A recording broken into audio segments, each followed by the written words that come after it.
Hey, everybody, and welcome to True Crime Paranormal with the Psychic Sisters. This is Katie Weaver, and I'm here with my co-inker and partner in crime, Kristi Brower. Hello. Hello. Hey, everybody. How's it Excited to going? be here. It's Yeah. going. I got some new magnets in the mail today. Made me really happy. Of course you did. You guys, I'm weird. I don't know. I've gotten way into fidgety toys and stuff. And you've probably seen all the different kinds of the neodymium rare earth magnets, and all different sizes and stuff. Dude, my desk is covered with them. I have so much fun with them. But my dog, so I got the big ones. They're like this big. They're big. Hmm. And when I pull them apart and they snap back together, my little Oh, dog is afraid of this sound. oh, poor She looks at sister. me like, "What the was that?" Yeah. Mm, So I've got to get her used to it. Got to get her used to that. I mm. also got today a brand new, really nice pair of Bose headphones. I am so excited. Oh. I had a pair of Bose headphones for a long time. Hmm. And I wore them out. Like, they Hmm. started shocking me in the ear, so I had to stop Oh, using them. what? Yeah, Oh, yeah. no. Mhm. Not good. Turns out when that happens, you better throw those things away. Yeah. So I got a new pair today. Oh my gosh. They're so nice. Noise. Oh, anyway, so I've had a lot of fun listening to my Bose headphones and playing with my magnets today. Well, we'll take I it. was actually working the whole time as I was doing those things as well, but. Wow. Well, that sounds great. I don't really want you to get shocked by your headphones. So, I went to the store to buy new headphones because mhm, on my other computer, so I have two computers, I have two desks in my house, mhm. and the headphones on my other computer have started shocking me in the ear. And I'm like, I need to go to the store and get some new headphones because I don't think I should keep using these. And then I walked out of there with some really expensive Bose headphones. But I'll tell you what, when you work in audio all the time, I'm damn tired of buying cheap stuff. I'm like, no, Yeah. I'm buying a really, really nice pair. And by George, I did. Well, then they won't even shock you for a while. So, They will not shock me. They're but at also least that's the Bluetooth, so hope. they probably won't shock me at all. You've Yeah. never had earphones wear out and shock you before? No, Wow. I guess I'm just not like that. I Yeah. guess you're not, but yeah, it's happened to me a few I don't know times. what that is, but I don't either, but something I don't know. I don't know. I just Well, wear them out. Well, I do so much audio work that I wear stuff out. yeah.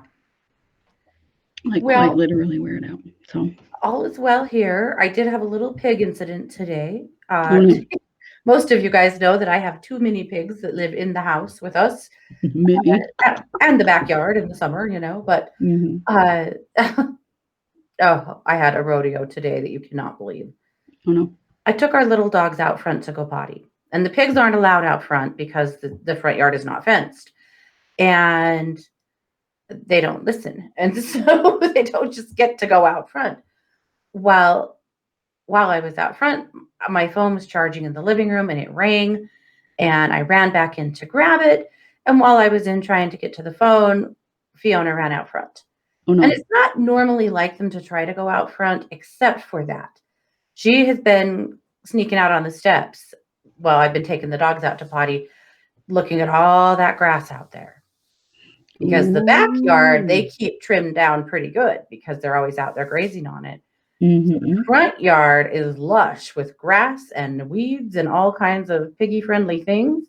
And she's been trying to sneak out on there in the mornings a little bit, like getting out on the steps and nibbling at some grass that was growing up. And anyway, so she ran out front. And so I ran out front. And she saw me coming and knew she was not supposed to be out there. And I gave her a Mm-hmm. little whack on the tush, like seriously, a little, and Mm-hmm. marched her back to the house. So she reached out and grabbed the most enormous mouthful of grass you can imagine, ripped it out of the ground on her way back in the house with this like head toss, and runs in the kitchen and spits it out. And I swear to God, she had a whole salad. Then she stood in the kitchen and ate it. in between bouts of running her brother off because he wanted it too. And yeah, so at least I got her back in the house without any real, Yeah.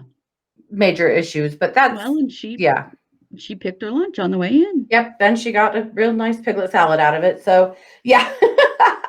Well, what am I doing giving them piggy snacks? I should just be out front picking grass. Right. Apparently, that's But what the they way really she want. grabbed that grass and flipped her head with it, like with a big flourish, it was real attitude-y. Oh my God. Just about killed me. I'll show you. But now she knows That's where the awesome. goods are, so I'm gonna have to really watch her. But Yeah. anyway, yeah. So just, pig farming and shit. Well, sounds That's like what, fun. yeah. But I was so entertained by our case today. It is, you will be too, I think, all of you. So this is a cold read, Kristi. So I am going to Okay. have some questions for you about this case. It's kind of a two-parter. Okay. Our victim is a guy named Robert Gil. Okay. And Robert Gil was a bar owner in the 90s in Okay. Columbus, Ohio. Hmm. He was a partner had a partnership of bars. These are all bars that were really popular with the Ohio State campus area. So there was the Okay. Out R Inn, which is still there and a really popular place. There was also Pockets and Shooters. Okay. Original. I know. Yeah. I know. I'm like, Think I about think we have every bars called community that has a Pockets here. and a Shooters. Yeah. Yeah. But Yeah. anyway, so in 1994, he was murdered. So That's Robert, very anticlimactic. right? Murdered. He was found in the woods about 100 miles away from his home. He had been shot to death, and he was dressed, according to the news, like a ninja. Now, what does like a ninja mean? Sounds to me kind of like a burglar. He was dressed all in black, and he had a black, Balaclava. on his face. Okay. And he had a backpack that had a bunch of tools in it, like tape and a hacksaw and a screwdriver and some other tools. Yeah. And a gun.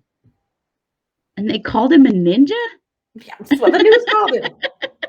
He was dressed like a ninja. Yes, because ninjas generally have a gun. Dressed like a ninja. Where was the big sword or whatever, or the Right. katana? That would have made more sense to me. A sword or a katana or something. Was he a classically trained ninja? I don't know, but I don't think that was a ninja. Got it. That is hilarious. Right. He didn't appear to be any of those things. But anyway, that's literally what the news story said about him, but who knows? Anyway, so he was dressed kind of like he was up to shenanigans. Yeah, he was definitely up to something in that outfit with that stuff with him. Yeah. So there wasn't a lot. His murder went unsolved, and there wasn't a lot on his murder. He did have a business partner that was questioned in his murder, but there weren't ever any charges filed. Now, the business... How did he die? Like, what killed him? He was shot multiple times. He was shot. Okay. Mm-hmm. Yeah. So there was one kind of strange thing. Well, a lot of strange things. I mean, hello, ninja.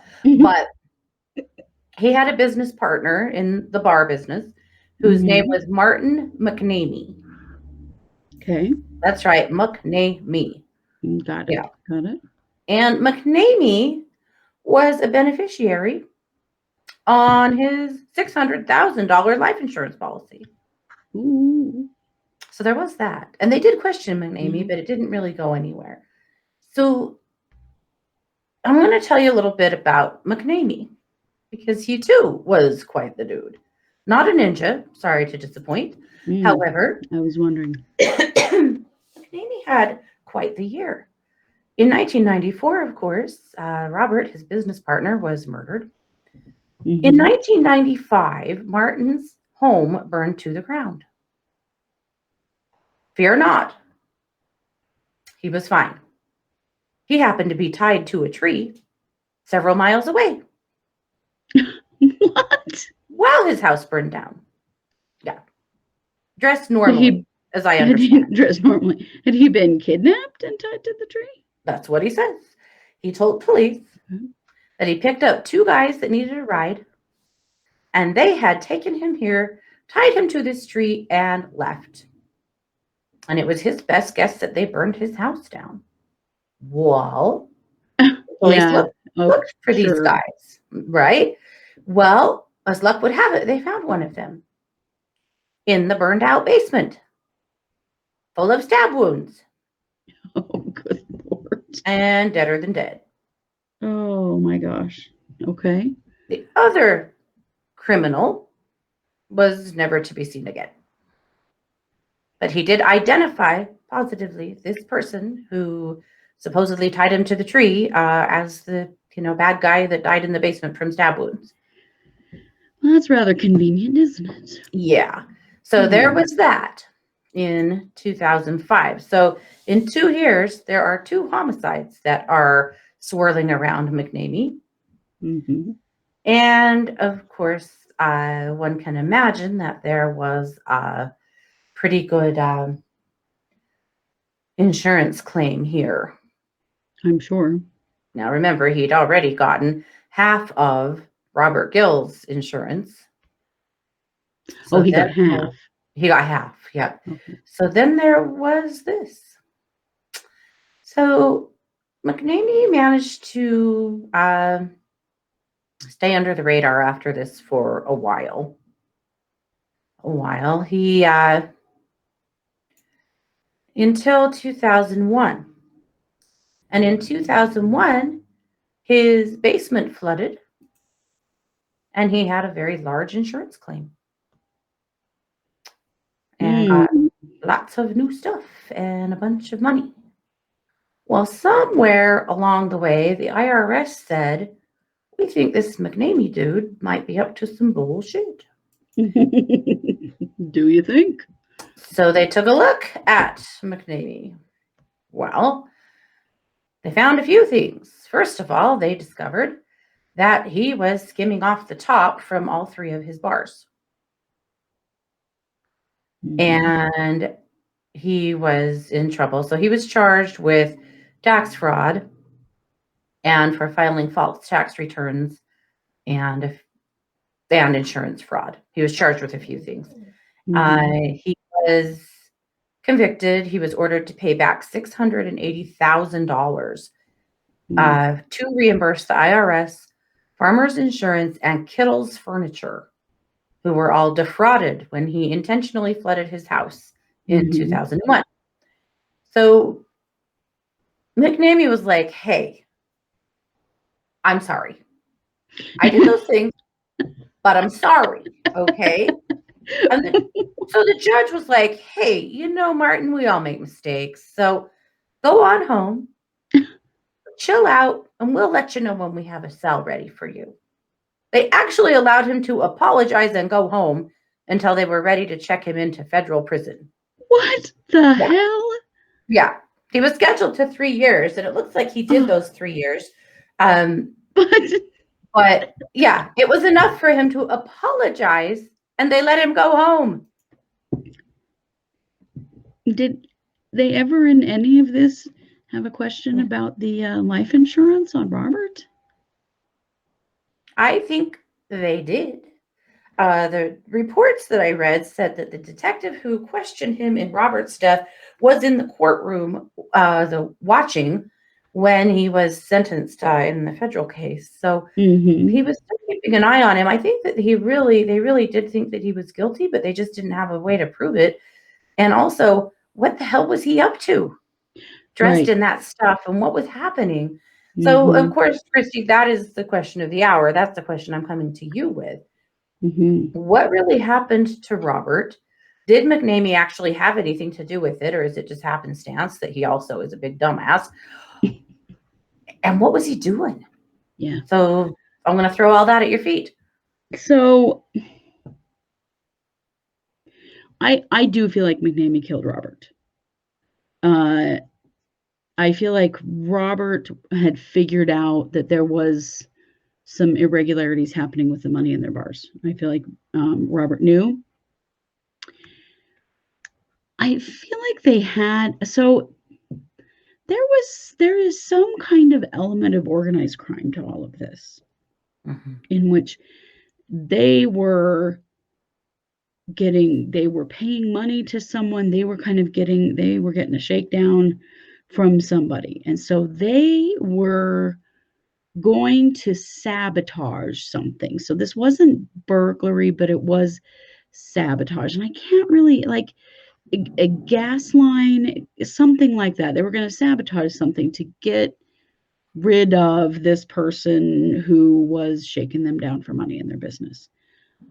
But it was kind of a setup to allow McNamee to get rid of Robert, because now Robert knew, like, McNamee was doing some shady stuff that Robert didn't really know about. And when he figured it out, McNamee had to get rid of him. Yeah.